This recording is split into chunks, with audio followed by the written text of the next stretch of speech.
How's it going? This is Rogue. Um, Felt like I'd just give another basic video of just some insight into a class. Then I'll put out one for the other two classes as well. But today, as the title might have suggested, gonna just talk a little bit about the Warlock. So this is primarily for new and returning players, just to give a general insight as to what you'd be doing with this class. What are its strengths? What are some of its weaknesses? Especially as we got a little bit of insight into the coming expansion. So primarily with the Warlock, you're most tailored to support and then just wiping out ads. Now, that's not to say that the other two classes can't do either of those things, but generally I've just found that this one, when built into it well, does it the best. Um, so with that, you're going to be buffing your allies, debuffing your enemies, obliterating a room full of enemies, primarily with grenades, and then uh, on top of that, just before we get into the individual subclasses, I'll make a note that every single subclass, your class ability, um, is a choice between a healing and an empowering rift, which I'll show you shortly. Now, I mentioned buffing allies and debuffing enemies. If you have no idea what that means, then that's all right. So buffing allies is basically like you're giving your allies some sort of boost, whether that's healing, extra damage, just something to strengthen you or the people that you're playing with, the people on your team. And then quite the opposite to that, debuffing enemies is basically making it so that whatever is shooting at you or like attacking you has some sort of vulnerability. Like you're essentially making them worse in some capacity. Now, getting into the subclasses for the Warlock, I'll start off with Solar. Um, Beginning with the super. This I'll start with the super for each subclass.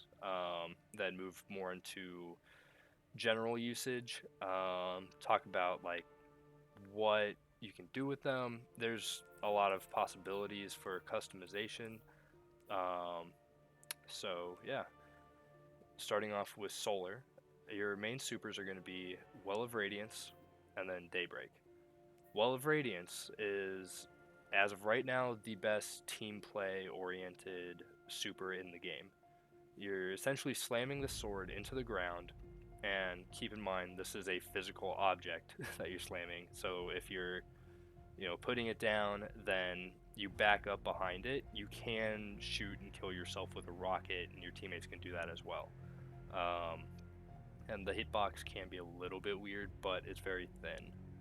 So long as you just get a little bit out of the way, you should be all right. Basically, with this, you're creating this big area of healing and um, extra damage for both you and your allies. Now, if you hover over it, you can see that like there's a ton of different things that it does. Basically, it gives you every buff in for this subclass. Um, get a little bit into it. Restoration is your healing. Radiant, that is a boost to your damage, and then it's also capable of stunning barrier champions. So as you get into higher content, the enemies that put up the big shields that you generally can't do anything against, if you're radiant, you can you can destroy that shield. Um, Scorching, that's basically you're setting something on fire. It takes damage over time. When you set something on fire enough, then it ignites, and that's an explosion, capable of stunning unstoppable champions. And you'll see that, like, with each subclass, they have some different way to stun each of the champions. In contrast, your other super ability, Daybreak, you're flying up into the sky and you're throwing these fire swords down on the ground. Um, Generally speaking, this one it's fun. Doesn't have too much usage, I would say personally. Like as you get into really high end content, you can still use it by all means, but um, generally speaking, the well is just more team oriented. It is getting a nerf though in the next expansion coming out pretty soon, so the Well of Radiance will see less usage, but it will still be decent. So it's not to just be counted out completely. Now, your class ability, this is, I mentioned earlier, you have different rifts that you can place down, and each class has their own thing. For Warlocks, it's a rift. The Healing Rift basically just continuously heals you. Empowering Rift gives you bonus weapon damage. Now, the Phoenix Dive is unique only to the Solar Warlock as of right now. I believe it will be coming to the new subclass Prismatic in the final shape. Basically, with this, if you're airborne, then you can just dive to the ground. It'll give you a burst of health. It won't like give you continuous healing, but it'll just give you that boost that might potentially save you and other people. As you get more into the familiarity of it, you can definitely build craft around this as well. Your jumps, these are going to be the same for all of your subclasses with the exception of Void. So you have Burst Glide, Balance Glide, and Strafe Glide. If you're just starting out, I would definitely recommend either Strafe or Balanced. As you get more advanced, you could probably do more with Burst Glide. Mainly it's just helping you control where you're going because Warlocks are momentum based. Now your melee abilities, you got two to pick from. This one has bigger range, but it's less effective at killing. The Incinerator Snap, if you've ever seen Full Metal Alchemist, you're basically Roy Mustang. So you snap your fingers, and a big fan of explosions goes in like a short area around you.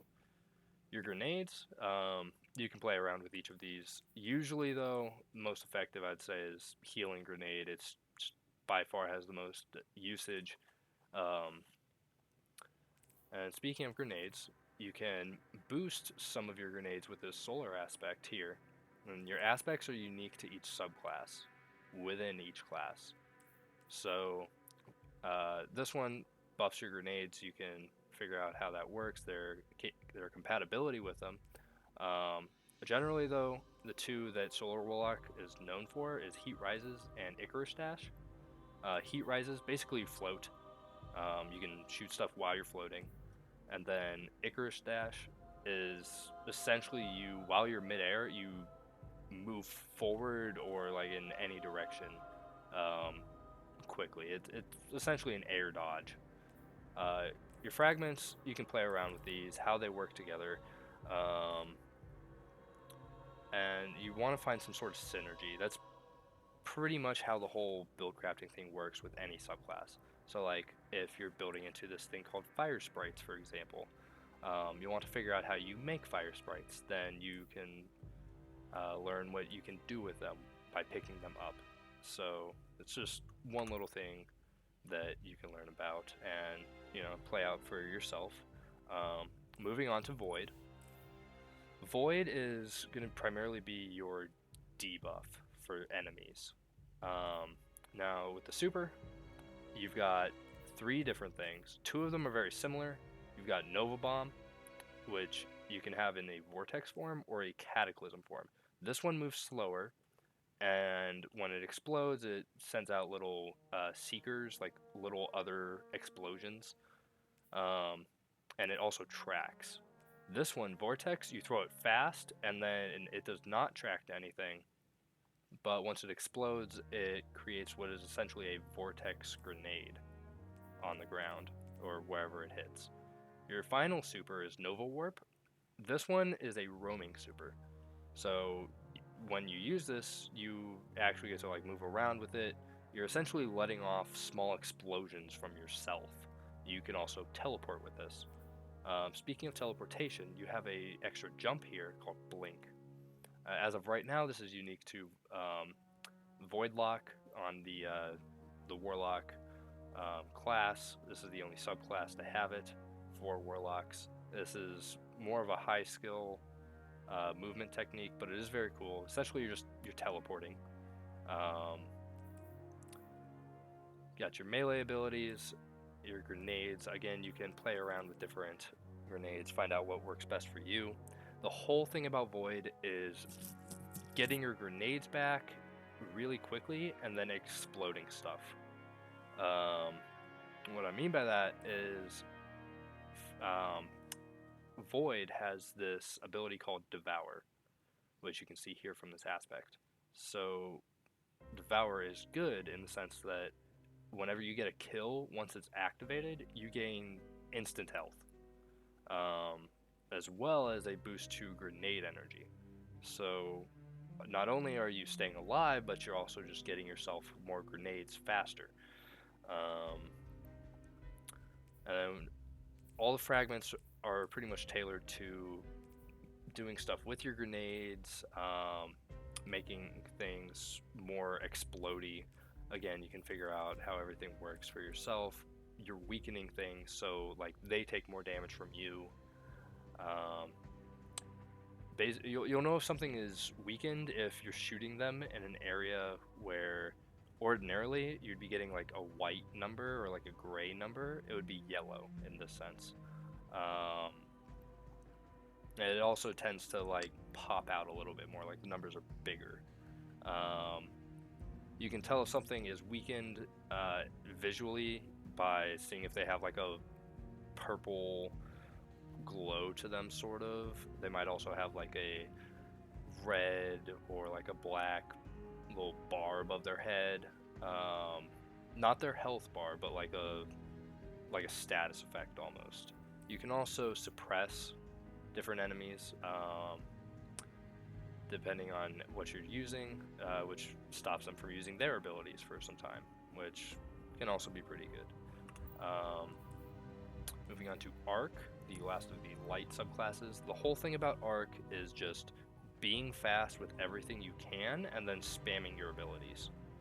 Now, the difference between Arc and Void is that Arc, you're collecting things to get your abilities back faster. With Void, you're activating Devour, and then you are making yourself, you're boosting your grenade.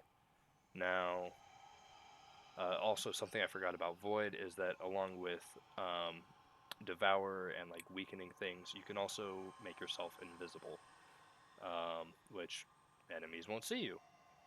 However, something to keep in mind with invisibility is if you're doing something that requires an enemy to see you, they won't be able to see you if you're invisible. So, like in the King's Fall raid with Golgoroth, one of the bosses, if you go invisible, you won't be able to do whatever mechanic involves you being visible for the boss. Um, Anyways, getting back to the Arc Warlock, you have two supers. You have Chaos Reach. This is essentially a Kamehameha. You're shooting a big beam of energy, just continuously electrocuting whatever you're looking at. And then you have Storm Trance. This is another roaming super. So you cast it. Then you're essentially going around your Emperor Palpatine. So like you're shooting electricity out of your hands at a short distance. This one you also get to teleport. Um, Now, a couple melees that you can play around with. Ball Lightning is more of a ranged one. Um, Main things with Arc is just doing everything faster by picking up ionic traces. There are these little things that travel along the ground when you make them from like electrocuting an enemy. Along with that, jolting a target, as you can see here. Um, this is essentially making them susceptible to electricity, and it will chain lightning between them and other enemies, killing things faster. Um, Basically, I find Arc Warlock to be incredibly fun. Although the supers are not that great, if I'm being completely honest. Um, Between the two, I would definitely choose Chaos Reach. Also, you have a ability to give yourself and others a little turret buddy, which is this one, the Arc Soul. So you step into a rift, and then you are able to just go around you'll have this little guy on your screen that shoots arc bullets at things. Basically, just pick up traces, go fast, kill things fast, and that's pretty much it. Um, Moving on to the darkness subclasses, Shadebinder here, Stasis Warlock. You get this from Beyond Light. Main thing with Stasis is locking down an area with different turrets or just freezing abilities, and then killing everything while they're not shooting at you. This whole thing is tailored around I cannot die if nothing is shooting at me. So whatever you're doing here, I'd focus on freezing targets, slowing them down, um, giving your team that advantage over whatever is attacking you. So with that, there are different builds that go along with this. You can look at the different grenades and stuff. Your super, it's another roaming super. You only have the one. Essentially, you summon a staff, you shoot these balls at enemies that freeze them, and then after you freeze them, then you can shatter them with a shockwave. Make sure that you are freezing them before you do the shatter ability, though, otherwise the shatter ability just doesn't do a whole lot. Now, there are a couple differences between the debuffs here that you give enemies. Slow just makes it so that they're not necessarily shooting at you. They still can, especially if they're a boss, or potentially champions. Also, champions get frozen for a shorter amount of time than other things. So slow is one of them. Freezing happens after slow. So once you slow something enough, like you build up the slow stacks on it, then it'll freeze. Similar to solar with scorch and ignition, this is just the opposite of that, the ice version. Once something is frozen, you can do damage to it. It'll explode it into this like shattering explosion, and it'll deal damage to whatever was frozen as well as stuff around it. So if you have a bunch of enemies that are frozen, if you shatter one of them, most likely the rest will shatter as well. Now, if something has a lot of health, it'll take extra damage from the shatter, but it won't necessarily die. Something to look out for is the stasis turrets that you turn your grenade into essentially a turret. You throw it down on the battlefield, and then it'll be autonomous. It'll shoot things on its own, slowing them and then eventually freezing them. Now, last but not least, we have the Strand Super. This came out with what was the most recent expansion? Lightfall. Essentially, with this, you are using threadlings and suspending things. So your super ability here, is a one-off super. You're not roaming around with it. You go a little bit into the air, so keep that in mind in case you're trying to like be very precise with where you're at, like if you're in a cheese spot or something. Then you hurl a bunch of projectiles that deal damage to an object. They auto track, by the way, so if there's multiple enemies, your projectiles will likely track to different enemies. After they hit, they do their damage, then they turn into threadlings. Now, threadlings are these little like mice rat things that travel around, and then they explode when they find something to explode on, like an enemy. Now, with what's kind of unique about the melee ability for this one is you get 3 charges of it, as opposed to your normal 1 or possibly 2. And on top of that, the strand debuffs involve unraveling, severing, and suspending. So unraveling is your damaging debuff. So if you hit something with unravel, it'll shoot out these projectiles, and it'll continuously damage anything that's affected by it. Suspend essentially just makes it so that whatever is suspended can't do anything because it's stuck in the air. Very good in all content in the game. The only thing is that suspend doesn't work on is bosses, but it does limit their movement, so it's still useful. Now with warlocks, you do have access to a grapple, which is fun, but primarily your two things that you're going to want to build into are grenades, or sorry, threadlings, and shackling, depending on what you want to do. So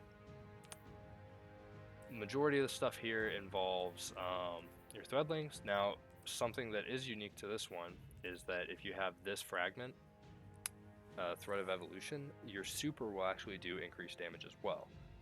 There's another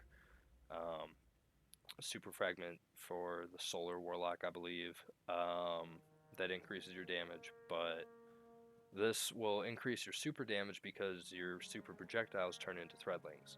Now, with the Warlock, when you cast your super, you throw your threadling grenade, or just create threadlings elsewhere, they sometimes will come back to you if they have no target. So if all the enemies are dead, there's a threadling out on the field, it'll come back to you, and then it'll perch itself. So like it'll start spinning around you visually. Once you do damage to something else, then that threadling will jump out after it and go damage that. That's just something to keep in mind. It's another unique ability for it. There's also other things that you can do with them. Like with this aspect, you can cast your Rift. Every threadling you have perched will just go. Then this, very unique to Warlocks. This drains your melee, but this aspect allows you to essentially get like 90% damage resistance. At least for PvE. So like with this aspect, you're able to jump up and then essentially go into like this matrixy state where you don't take damage, but you can't deal damage. So it could be useful in a situation where you're like, oh crap, I'm about to die, I need to like just get out of here. Or if you just don't want to risk something, like for example, the Golgoroth encounter, which I mentioned earlier. If you're doing the gaze, you can just activate this, you won't die.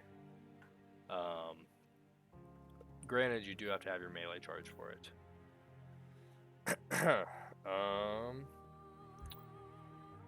That's pretty much it for all the subclasses that the Warlocks has, everything that's unique to it.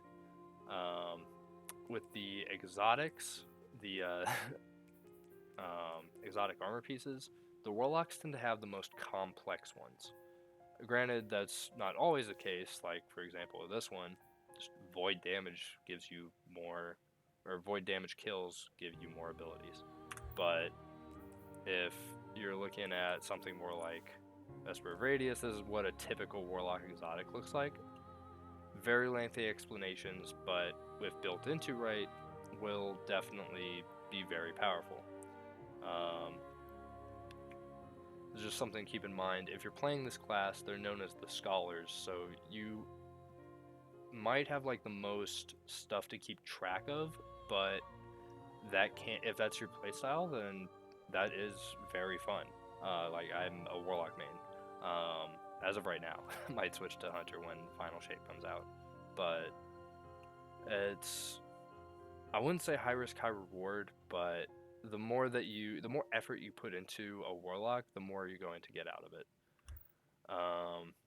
A lot of the exotics also feed into one specific subclass, so just I'd make sure you're focusing whichever one that is with the subclass that it's tailored to. So like, for example, Phoenix Protocol only works with Well of Radiance, so if I had Strand on, it wouldn't do much of anything. It's definitely just be a placeholder. When it comes to your loadouts, this is just a recommendation. You can make your loadouts whatever you want. I would definitely recommend having just a couple of different loadouts for each subclass. So like if you ever want to be a Void Warlock, you can just quickly switch to a basic Void one. If you want to be strand, you can switch to strand, stasis, solar, and what having a loadout for a specific subclass does is makes it A, easier to just swap in an activity, and B, if you want to like change around that like what exotic you're using for the subclass, it's very easy to do that. So like on this one, if I wanted to um, switch from this chest armor here, I could quickly just swap that, swap that. These are pretty much where I'd like them to be, and then I'm all good to go. Now, I hope that this has been useful. It's just been a very basic intro to the Warlock. If there's anything else that you guys would like to see or hear, any other questions you have with it, please let me know. I should be getting videos out on the Hunter and the Titan at some point soon, depending on just what I've got going on. But have a great day.